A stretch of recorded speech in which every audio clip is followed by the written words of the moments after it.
Hello friends, स्वागत है आपका अपना यूट्यूब चैनल साबिर क्लासेस में। तो प्यारे बच्चे, जितने भी स्टूडेंट क्लास 9th के हैं और एनुअल एग्जामिनेशन देने जा रहे हैं, तो अभी के इस वीडियो में प्यारे बच्चे आप लोगों का हिंदी का, ठीक है, जितने भी स्टूडेंट हिंदी का एग्जाम देने जा रहे हैं प्यारे बच्चे, यानी कि कल, तो आज के इस वीडियो में प्यारे बच्चे 18 मार्च का यानी कि कल का प्यारे बच्चे आप लोगों को हिंदी का बिल्कुल एकदम 100% ओरिजिनल इस वीडियो में प्यारे बच्चे आपको सब्जेक्टिव क्वेश्चन का आपको जो है ना आंसर बताएंगे, और इस वीडियो में PDF भी जो है ना डाउनलोड करने के लिए बताएंगे इसी वीडियो में।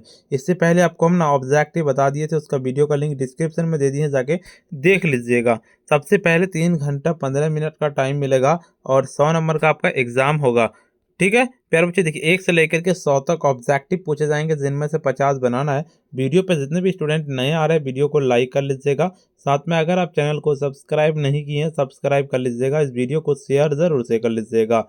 ठीक है, 50 ऑब्जेक्टिव बनाना, तो ऑब्जेक्टिव हम ऑलरेडी बता दिए, उसका वीडियो का लिंक डिस्क्रिप्शन में दे देंगे, आप जाके देख लीजिएगा।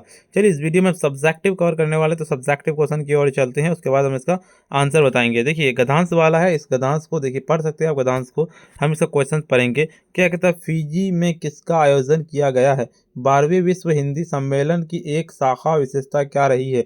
भारत के बाहर किस देश की राजभाषा हिंदी है? किन देशों के विश्व हिंदी सम्मेलनों के आयोजन पहले किया जा चुका है? बिल्कुल, देखिए उसके बाद ख नंबर का देख लीजिए, पूरा का पूरा प्यारे बच्चे ख नंबर का दिया हुआ है। इसका देखेंगे कि वन्य जीव कहाँ सुरक्षित रहते हैं? वन्य जीवों का जीवन कैसे संकट में पड़ गया है? मानव एवं वन्य जीवों के बीच संघर्ष का मुख्य कारण क्या है? मानव ने किसको लुप्त होने के कगार पर पहुंचा दिया है? प्राकृतिक एवं वातावरणीय संतुलन किस प्रकार नष्ट हो गया है? देखिए अगले नंबर, दूसरा नंबर का देखिए, दूसरा नंबर का पूरा दिया हुआ है। इसका क्वेश्चंस पढ़ेंगे हम क्या, कि भारतीय संस्कृति के प्रतिनिधित्व कवि के रूप में किनका नाम अमर रहेगा? कहता मैथिली शरण गुप्त का जन्म कब और कहाँ हुआ था? कहता मैथिली शरण गुप्त के बचपन का नाम क्या था? भारत भारती किनकी कृति है? और राष्ट्रीय कवि की पदवी गुप्त जी को किसने दी थी? देखिए ख नंबर का पूरा आप गद्यांश को पढ़ सकते हैं। ख नंबर का गद्यांश दिया हुआ है। यहाँ पे देखिए, हरित क्रांति का जनक किसे कहा जाता है? और हरित क्रांति का तात्पर्य क्या है? नोबेल शांति पुरस्कार किसको सम्मानित किया गया था? भारत में हरित क्रांति के जनक कौन है? और इन गद्यांश का उचित शीर्षक दे। बिल्कुल, देखिए तीसरा नंबर का देखिए, निम्नलिखित में से किसी एक विषय पर 200 से 250 शब्दों में निबंध लिखें। छठ पर्व पर, लोक नायक जयप्रकाश नारायण पर, नारी शिक्षा पर, परोपकार पर, कहता सत्यवादिता पर। देखिए चौथा नंबर का, निर्धन छात्र कोष की सहायता हेतु अपने विद्यालय के प्रधानाध्यापक के पास एक आवेदन पत्र लिखें। ध्वनि प्रदूषण के विषय पर छात्र और शिक्षक के बीच संवाद लिखें। और निम्नलिखित प्रश्नों में से किन्हीं 5 प्रश्नों के उत्तर से 10 नंबर का है। लाल पान की बेगम शीर्षक कहानी के कहानीकार कौन है? इस कहानी के प्रमुख पात्रों का नाम लिखें। और मुंशी जी किस कहानी के पात्र हैं? उनकी पुत्री का नाम क्या था? बुद्ध के समय नालंदा में क्या था? और कहता है गृहस्थी कर्म विधान स्त्रियों किस तरह के गीत गाती है? और भारत में पहली बार सिनेमा कब और कहाँ दिखाया गया?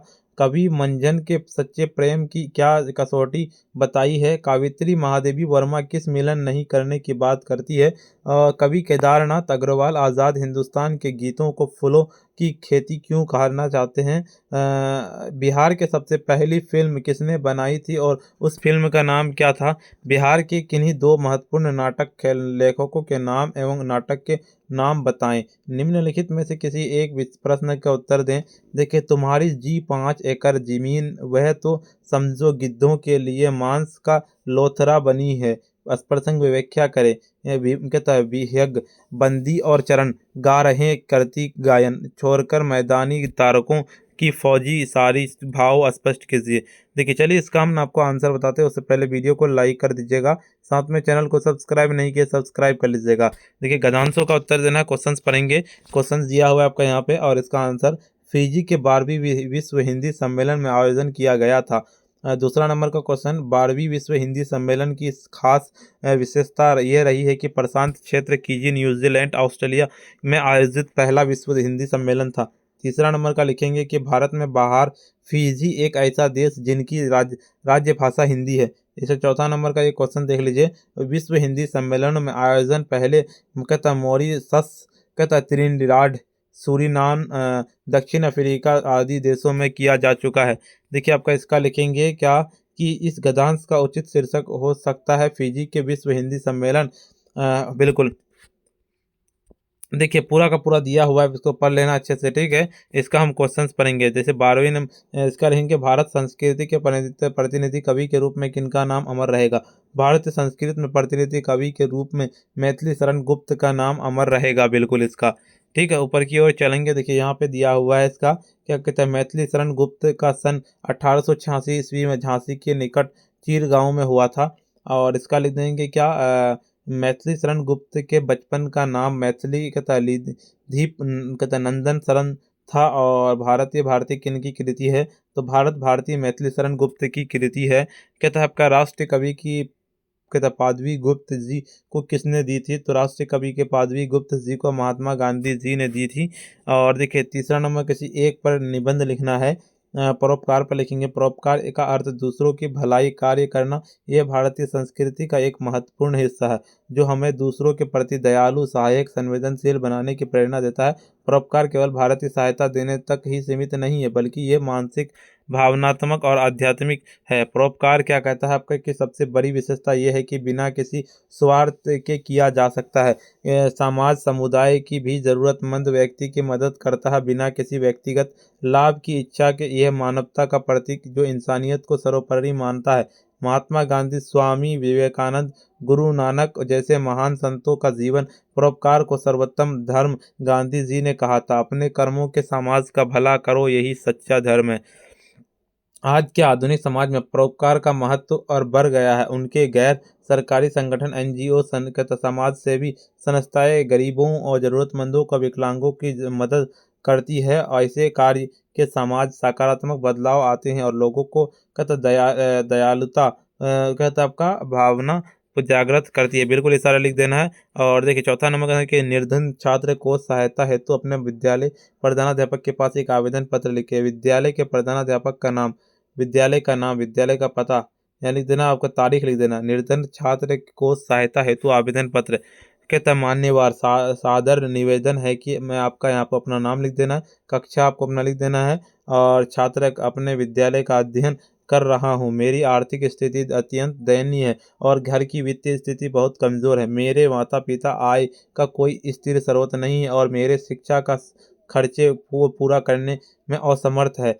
मेरे लिए शिक्षा प्राप्त करना अत्यंत आवश्यक है ताकि आपके अपने जीवन को बेहतर बना सकूं और समाज के एक सम्मानित स्थान प्राप्त कर सकूं। लेकिन वर्तमान में मुझे अपने विद्यालय खर्चे क्या कहता है आपका, जैसे किताबें, स्कूल शुल्क, आवश्यक वस्तुएं खरीदारी कठिनाइयां हो रही है। मुझे क्या कहता है, कृपा मुझे विद्यालय निर्धन छात्र सहायता कोष प्रदान करने के कृपा करें ताकि आपका जब पढ़ाई जारी रख सकूं, जीवन में सफलतापूर्वक प्राप्त कर सकूं। बिल्कुल मैं आपके उत्तर में बेसब्री से इंतजार करूंगा। कृपया मेरी स्थिति को समझते हुए मुझे सहायता प्रदान, अपनी कृपा के लिए सदैव आभारी और रहूंगा। धन्यवाद। देखिए 5 नंबर का निम्नलिखित प्रश्नों में से किन्हीं 5 प्रश्नों के उत्तर। लाल पान के बेगम शीर्षक कहानी के कहानीकार कौन है। इस कहानी के प्रमुख पात्रों के नाम। लाल पान के बेगम शीर्षक कहानी के कहानीकार प्रिंसिपल नाथ रेणु है और इस कहानी के प्रमुख पात्रों का नाम लाल पान के बेगम, कथा रघुकुल, सियाराम, कृपा। मुंशी जी किस कहानी के पात्र है, उनकी पुत्री का नाम क्या है, तो मुंशी जी नमक का दरोगा कहानी का पात्र है, उनकी पुत्री का नाम कमल था। देखिए इसका लिखेंगे, बुद्ध के समय नालंदा में एक प्रसिद्ध विश्वविद्यालय था। यह विद्यालय बौद्ध धर्म के अध्ययन के शिक्षा प्रमुख केंद्र था और यह लाखों विद्यार्थी शिक्षा हेतु थी और विश्व भर में प्रसिद्ध था। यह शिक्षा नालंदा का महत्वपूर्ण स्थान था। देखिए चौथा नंबर का है कि गृहस्थ कर्म विधान में स्त्रियां ये घर के विभिन्न कार्यों के साथ साथ लोकगीत गाती, गीत पारंपरिक रूप से अब कहता विभिन्न अवसरों गए जाते हैं। विवाह, त्योहारों, अन्य धार्मिक कहता सांस्कृतिक अवसरों पर इन गीतों का जीवन, राज्य, साम्राज्य और परंपराएं और भक्ति भावनाएं हैं। बिल्कुल उसके बाद लिखेंगे कि भारत के पहली बार सिनेमा 7 जुलाई 1896 को मुंबई के दादा भाई नौरोजी के घर में प्रदर्शित किया गया था और ये सिनेमा कहता लूमियर ब्रदर्स द्वारा प्रस्तुत किया गया था। ये एक विश्व सिनेमा का इतिहास का एक महत्वपूर्ण हिस्सा था। बिल्कुल 6 नंबर का सीधे आपको इसका इनके प्रसंग लिखना है। तो आप, तुम्हारी जो 5 एकड़ की जमीन है मुझे गिद्धों के लिए मांस का लोथरा बनी हुई है। स्पर्शक व्याख्या यह वाक्य मैथिली शरण गुप्त की कवि रचना के लिए किया गया। यह वाक्य का संदर्भ है कि समय के सामाजिक राजनीतिक स्थितियों में जब देशों अंग्रेजों अधीन था तो स्वतंत्रता संग्राम अपनी ऊंचाइयों पर था। और कविता में यह पंक्ति एक व्यक्ति से जुड़ी जो अपनी जमीन लेकर खुशी था। कवि ने यह वाक्य व्यक्ति के स्थिति के संदर्भ में कहा है जो अपनी संपत्ति या जमीन को बहुत कीमती समझता है, लेकिन वह नहीं जानता है कि उसके पास जो कुछ भी है वह समय पर परिस्थितियों से हिसाब से असुरक्षित और सुरक्षित गिद्धों के लिए मांस का लोथरा है। यह तात्पर्य है कि जमीन अब किसी अन्य के लिए शत्रु के मांस का टुकड़ा बन चुकी है। बिल्कुल इतना ही लिख देना है। और अभी तक वीडियो को लाइक नहीं किया, वीडियो को लाइक कर दीजिए। साथ में चैनल को सब्सक्राइब नहीं किए, सब्सक्राइब कर लीजिए। इस वीडियो को शेयर नहीं किए, शेयर कर दीजिए। इसका ऑब्जेक्टिव वीडियो का लिंक डिस्क्रिप्शन में जाके देख लीजिएगा। चलिए इसका ऑब्जेक्टिव प्लस ऑब्जेक्टिव पीडीएफ कहाँ से देख पाइएगा वो बताते हैं। पीडीएफ को देखने के लिए आपको अपने फ़ोन के जो है ना गूगल या क्रोम ब्राउजर पे आपको चलना पड़ेगा और सिंपली आपको आ जाना है। आपको आकर के सर्च करना पड़ेगा क्या sabirclasses.com, इस तरह से लिख करके सर्च कर देना है। जैसे ही लिख करके सर्च कीजिएगा आपके सामने में बिल्कुल प्यारे बच्चे थोड़ा सा वेट कीजिएगा, आपके सामने में एक नया इंटरफेस खुल के आएगा। इस तरह का ऊपर की ओर चलेंगे, आपको यहाँ पे क्लास 9th वाला दिखेगा, क्लास 9th ऑल सब्जेक्ट वाला दिखेगा। यहाँ पे सिंपल इस पर क्लिक करना है। जैसे इस पर क्लिक करेंगे तो इस तरह का इंटरफेस खुलेगा। ऊपर की ओर चलेंगे, आपको यहाँ पे आकर के WhatsApp, Telegram, YouTube, Instagram, Facebook पे सारा ज्वाइन कर लेना है। ऊपर की ओर चलेंगे, स्क्रॉल डाउन करते हुए आपको जैसे ही स्क्रॉल डाउन करते हुए यहाँ पे आपको जो भी सब्जेक्ट का, जैसे अभी आपको हम बताया ना प्यारे बच्चे, हिंदी का डाउनलोड करना है। हिंदी का जिस भी सब्जेक्ट का डाउनलोड करना है उस पर डाउनलोड पीडीएफ पे क्लिक करना है। अभी तक वीडियो को लाइक नहीं किया, वीडियो को लाइक कर दीजिएगा। साथ में चैनल को सब्सक्राइब नहीं किया, सब्सक्राइब कर लीजिएगा। इस वीडियो को शेयर कर दीजिएगा। प्यारे बच्चे आज के लिए इतना ही, फिर मिलते हैं हम नेक्स्ट वीडियो में।